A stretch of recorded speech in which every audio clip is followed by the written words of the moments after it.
Bismillahirrahmanirrahim. Alhamdulillahi Rabbil Alameen. As-salatu was-salamu ala Rasulihil Kareem wa ala alihi wa ashabihi wa man istanna bi sunnatihi ila yawmiddin. Assalamu alaikum wa rahmatullahi wa barakatuh, brothers.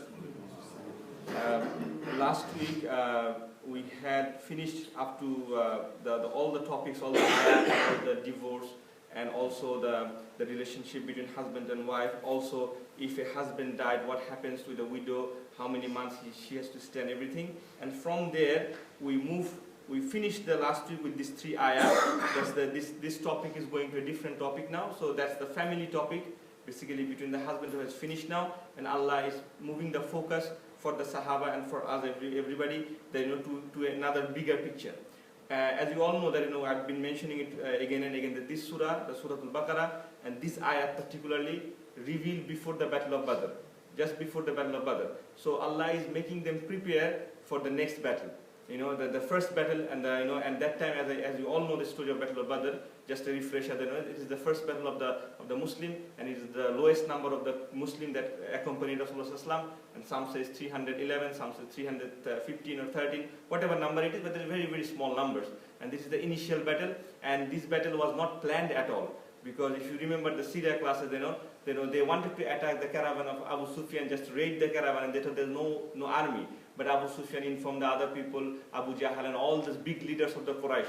They came and they camped near the Badr for 3 days and 3 nights, and then they start attacking. So the Muslim was only 300 and they were 1,000. And Allah aided them and everything. Later on we'll know this in different surahs. But anyway, Allah is making them preparation. So we did this 3 last week, but just a quick review what Allah is saying, that Allah is giving them an example from the Bani Israel. That did you see that the people of the Bani Israel also happened with something?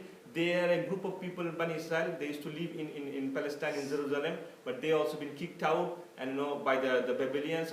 That's what the Israelites says. They're attacked by other king and they are left from their house and everything. But they didn't fight.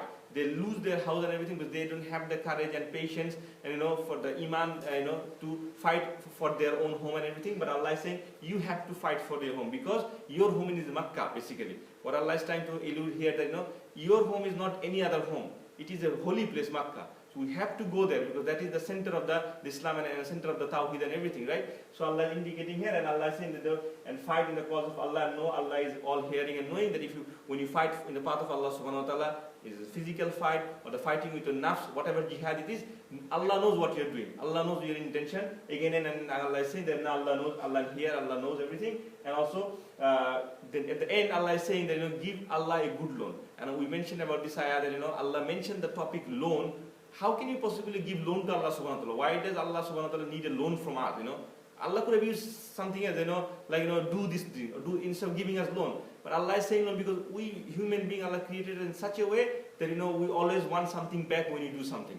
Even if we do a good deed, we want something back in our heart. Then someone says good, someone says well done brother, someone says thank you brother, whatever it is. Even small praise, we expect this in our heart, even if we don't say it in the mouth. So Allah is saying if you pay me a loan as your wealth, or your life or everything, you will get it back in more than double, triple or 7 times maybe in Akhirah and even in this world. So that's why Allah giving this example. Now today's topic is from 246 ayah. This is the story. This is the story of another prophet. This is about the 2 prophets, and this is the story of Talut and Jalut, and also the rise of the Dawud alayhi salam. So it's a very simple story. This story in the books of the Torah and other books, they have pages after pages after pages, and they have so many details about this. This army, this king has this how many 522 soldier. One of the soldier has a big body. One of the soldier has a small sword, and all these intricate details and all this lot of things.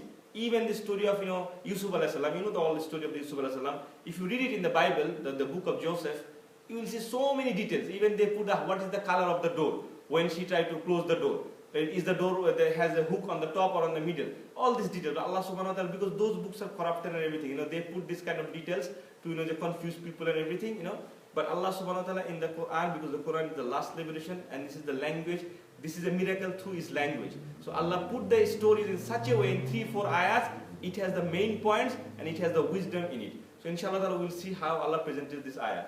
What Allah is saying here that there was a prophet among the Bani Israel. Bani Israel, as we mentioned hundreds of times, that they have lots of prophets. At the same time, they have 2-3 prophets.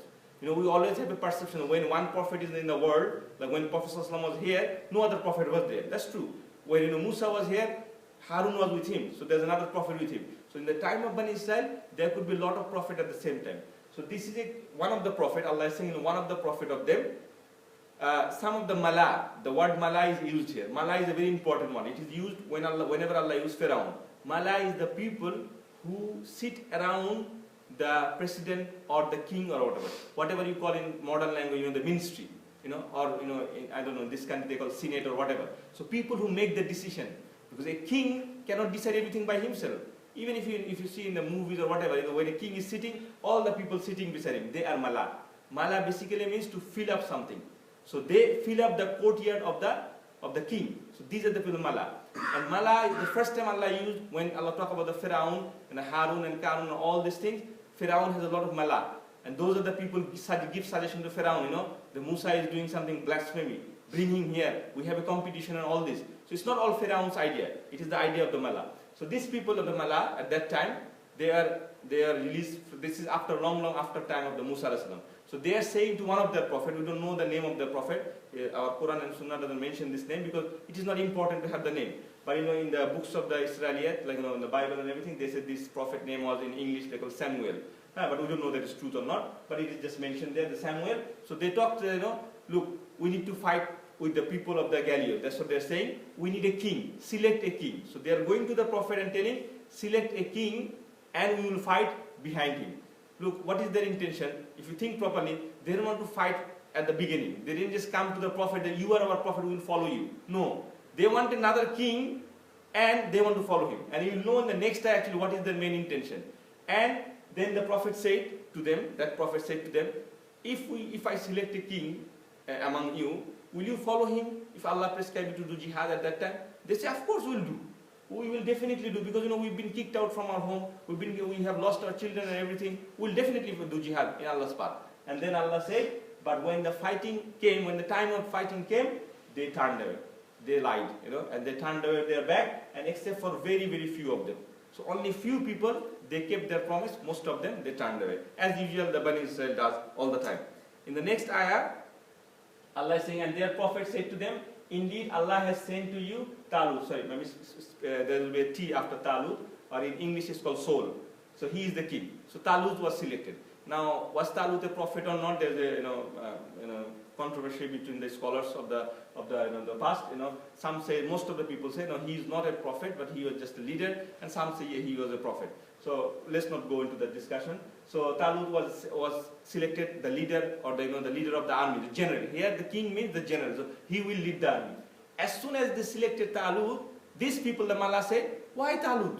He doesn't have wealth, he doesn't have money, we are much better than him. See, first time they say select, they give the right to the prophet to select the king, right? Now when he selected, now they turn. They say, no, why you selected Talut? We don't like him. We are better than him. So as if he's saying to the prophet, select one of us. Select one of us as the king. That's the main intention. And if you think about this picture is everywhere, brother. It's not only the king and the army and the president and the minister. Even if it's a small gathering, even if it's a masjid, when you have a committee or whatever it is, something you're trying to do good. This nature is in the human being. That's why Allah put these stories, choose these stories, these languages in the Quran to learn from this. Not like a story for Bani Israel. You can think, okay, what I'm going to know about the Talut now? It's thousands of years ago. How is it going to benefit me? Definitely it's going to benefit you. You will face this situation today or tomorrow. Somehow you will see people are like this. And then they say, and then the Prophet said, look, Allah has chosen him. And the word used is istifa. Istifa is, there's different kind of word in Arabic to choose something. There is istifa, there is istiba, there is istifa. Istifa means, when you say swad and toa, istifa means when you choose something without any reason. So I go to the shop, I pick a shirt. Without any thinking, okay, this is my size, I'll choose. I like this color, that's it. Why do you like this color? It's up to me, I just like it. I like this color, blue, something like that. So istifa is something without reasoning, Allah chose. And Allah used this word, look, I chose Talut, that's it. You shouldn't have spoken anything else. And then he said, Allah has the right to give wills. And also Allah says here that the Prophet is saying that Allah not only chose him, the first thing that Allah already chose him. Doesn't matter what he has or not. Second thing is still, for satisfy those people, the Prophet is saying, look, he also has the wisdom and the strength, the stature. So he looks like a good fighting man, like a hero, and also he has the wisdom. So Allah has chosen him because of these qualities that Talut has, that he wisdom and everything. In the next ayah, although they accepted Talut now, but they had doubts in their mind. They don't want to accept Talut. So what Allah did, as Allah did with the Bani Israel, Allah sent a lot of miracles to Bani Israel, a lot of signs for Bani Israel. And this is another sign. Allah is saying, look, the Prophet is saying that Allah has chosen you a general Talut. And because the proof, he's chosen by Allah, because they don't believe the Prophet. The Bani Israel, whenever a Prophet says something, they don't want to believe him. They just, think that he's a Prophet, but they don't feel the bound that we have to follow the Prophet. So, just to believe that Allah sent them a sign, and this is a miraculous sign. What is the sign? There was like a safe, like a chest, like a box, It was in the Palestine, and it was been destroyed. It is there from the time of Musa, and that chest has a lot of materials, some things, some souvenirs, you can say, from Musa and Harun alayhi salam. And it was been destroyed when the people attacked the Palestine, the Jerusalem. So Allah is saying, and that was a sacred thing for them. Like for us, Hazre Aswad, right?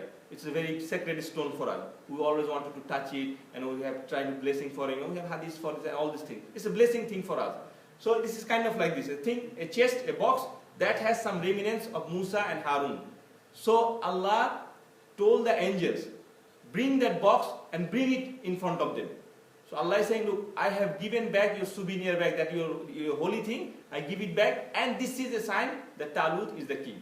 So Allah bring that box, and in that box, as I said, there were some remnants from the Musa and Harun alayhi salam was there. So this is a sign. And Allah said, when they see the box, they have sakina in their mind. Sakina means what? You all know the sakina meaning. Sakina means the tranquility in their mind. So it is like another human nature. When you see something holy, if you're in a sacred place, you touch something, you see something that, you near the masjid of Rasulullah, you have a different kind of tranquility. So because this is a holy thing from the Prophet Musa and everything, so they saw it and they feel the sakina in their heart. Now,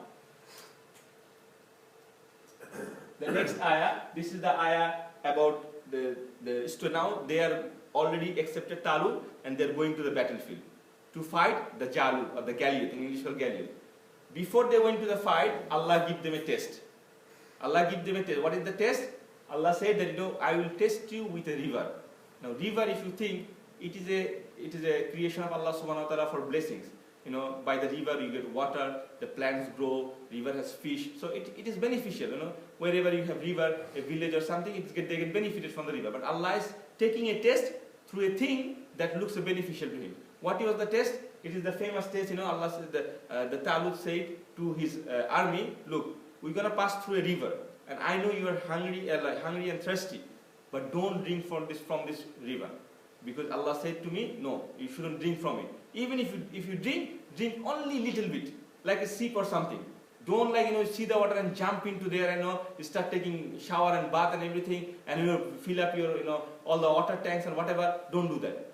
And nobody obviously listened to the Talut. Only few people, very very few people. Allah said the word the Khalil. Khalil means very few people, and this is the number. Some people say the same number as the number of the Badr. These people who didn't drink, who only drink a little bit, who follow the instruction of the Talut, their leader, only 311 or 315, whatever is the number, but they say this is the same number that was in the Battle of the Badr. And the statement of those, then they say, after they drink, so most of the people, they drink a lot of water, now they face the enemy. And they saw Goliath. And the Goliath was a big, king, he has a big, huge army. Once they saw him, the people who failed the test, most of the people, they started crying and saying, oh my God, this is such a big day today for us and such a big army. We will never ever be able to beat them. Never ever is possible for us. Their armies are so big, they are so huge, we cannot beat them. And this is the statement of the people who failed the test, who drank from the river. And the people who didn't do, people who follow their leader Talut, what did they say? They said Allah has overcome before us, a small group can overcome a big group. And look how this is connected with the Battle of Badr. You read it, and Allah is saying this to the Sahaba, because very soon they're going to have the same situation. Only 300 people and a lot of people, the big group, they're fighting. And Allah is saying, look, these people, they're saying that the people who had passed the test, they're saying, we are with Allah subhanahu wa ta'ala. I know that Allah is with us. We know that Allah is with us, and Allah has done this before. If we believe in Allah, if we're going to meet Allah subhanahu wa ta'ala, what's going to happen? We're going to die? that's fine, we're going to meet Allah subhanahu wa ta'ala. But we know that Allah has helped a small group to overcome a big group. And that's what happened here.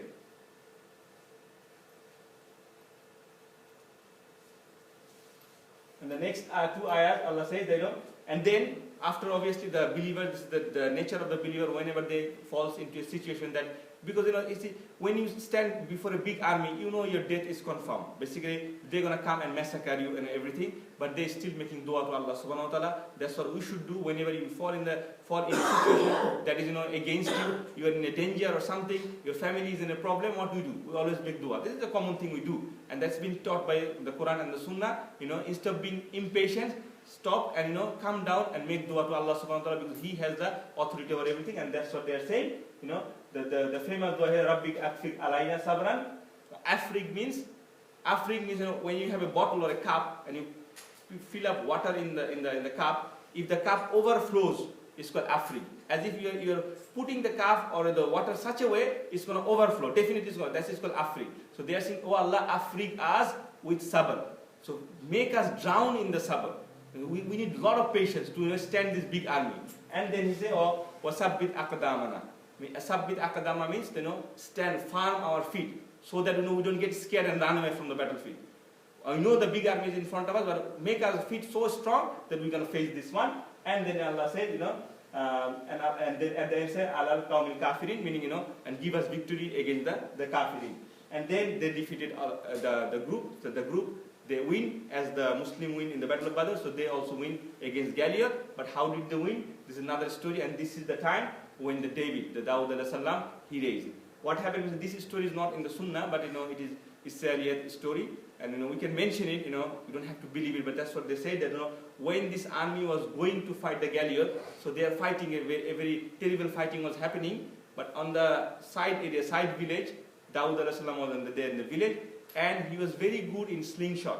Slingshot, I don't know if you know slingshot, like you shot like this, you make something in your hand, and you have something, you pull the like an elastic thing, and you move it, and you get slingshot, like an arrow kind of thing. So he's very good at that, and he was a shepherd. As we all know that Rasulullah said in Hadith, all the Prophet was shepherd.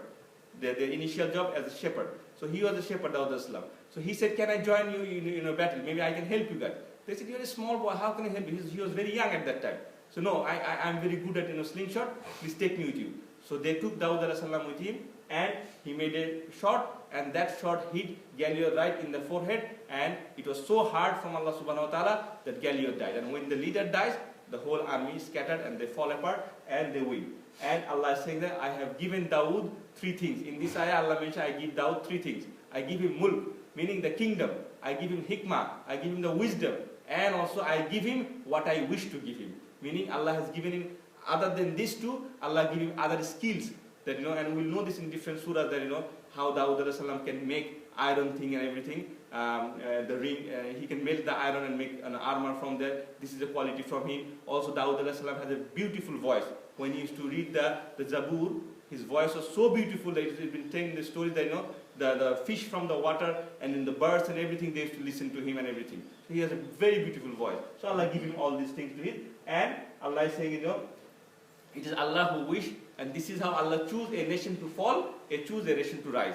If that's not happening, if Allah said, okay, the son of Adam will always win, only one team will always win in the world, then the world would have been corrupted. So sometimes these people come, they are believer, they've been destroyed by the non-believer. Again, a group of people comes from the believer, they help they win over the non-believer. So the fighting is going on in this world, and that's what has still been happening.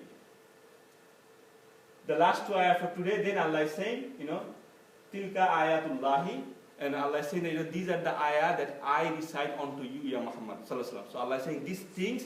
Why Allah saying this ayah? Because these things, even the chief rabbi of the Jewish, the educated people of the Jewish, they also don't have this kind of intricate details about the war. Even if you ask them, not everybody can say these things. Then there was a river, they were tested, this is the number they had, Jalut has this thing, Talut has this thing, they fight, this is the army. All these things, how you know? Only Allah subhanahu wa ta'ala is giving the knowledge to Rasulullah, and then Allah subhanahu wa ta'ala is saying, indeed, innaka ala minal mursalin. You are from the mursalin, meaning definitely you are a messenger. Allah is giving the proof again. Why? Because the Jewish community also in Medina, they are listening to this. Now, and they don't believe that Rasulullah is a prophet. Allah is saying, if he is not a prophet, how he have these details? Where does they have in Medina, they have a Google there or library there? No, nothing is there. Only Allah subhanahu wa ta'ala can give him knowledge like this. And that's what Allah subhanahu wa ta'ala is saying here. And at the end, Allah is saying that, I have sent a lot of Rasul in this world, but every Rasul has a different rank. Every prophet has a different rank.